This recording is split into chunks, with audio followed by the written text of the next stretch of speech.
ఒక్క మాటలో చెప్పాలి అనంటే ఇవాళ నేను ఇప్పుడు చెప్తా ఉన్న ఈ మాటలు గతంలో ఎప్పుడూ కూడా జరగని విధంగా కేవలం ఈ 59 నెలల కాలంలోనే మీ బిడ్డ పాలనలో ఈ 59 నెలలు మాత్రమే జరిగిన మార్పులు. ఒక్కసారి మిమ్మల్ని అందరినీ కూడా నేను ఆలోచన చేయమని అడుగుతా ఉన్నా, మిమ్మల్ని అందరినీ కూడా నేను గమనించమని కోరుతా ఉన్నా. ఇప్పుడు నేను గడగడ చెబుతున్న మచ్చుక కొన్ని పథకాలు గతంలో చంద్రబాబు హయాంలో ఎప్పుడైనా జరిగాయా, ఎప్పుడైనా చూశారా అని మీరే ఆలోచన చేయమని కోరుతా ఉన్నా. ఎప్పుడైనా మీరు చూశారా పిల్లల చేతుల్లో ట్యాబులు? ఎప్పుడైనా మీరు చూశారా పిల్లల చేతుల్లో విద్యా కానుక? ఎప్పుడైనా మీరు చూశారా పిల్లలకు గోరు ముద్ద?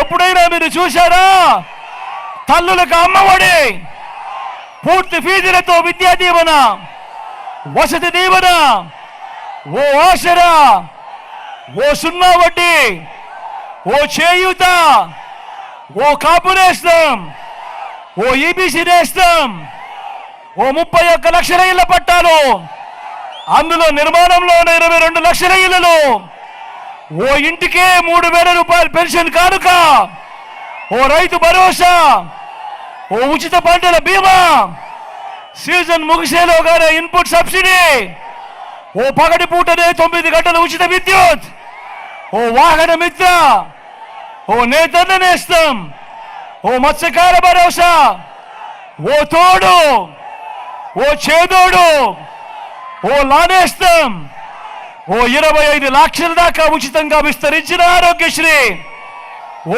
ఆరోగ్య ఆసరా, ఓ ఫ్యామిలీ డాక్టర్, ఓ ఆరోగ్య సురక్ష. వీటి అన్నింటితో పాటు ఎప్పుడైనా మీరు గతంలో చూశారా మీ గ్రామంలోనే ఓ గ్రామ సచివాలయం, మీ గ్రామంలోనే ఓ నాడు నేడుతో బాగుపడిన ఓ ఇంగ్లీష్ మీడియం బడి, మీ గ్రామంలోనే ఓ ఆర్బీకే, మీ గ్రామంలోనే ఓ విలేజ్ క్లినిక్, మీ గ్రామానికే ఫైబర్ గ్రిడ్ నిర్మాణంలో ఉన్న డిజిటల్ లైబ్రరీలు, మీ గ్రామంలోనే మహిళా పోలీస్, మీ గ్రామంలోనే ఇవన్నీ రావడమే కాకుండా అక్క చెల్లమ్మల చేతుల్లో దిశ యాప్. నేను చెప్పినటివన్నీ కూడా గతంలో ఎప్పుడైనా కూడా జరిగాయా అని మిమ్మల్ని అడుగుతా ఉన్నాను. 2 చేతులు పైకి ఎత్తాలి. ఎలా ఎలా ఎలా ఎలా ఎలా ఎలా ఎలా ఎలా ఎలా ఎలా ఎలా ఎలా ఎలా ఎలా ఎలా ఎలా ఎలా ప్రతి ఒక్కరిని కూడా ఆలోచన చేయమని మిమ్మల్ని అందరినీ కూడా కోరుతా ఉన్నా. ఈరోజు ఒక్కసారి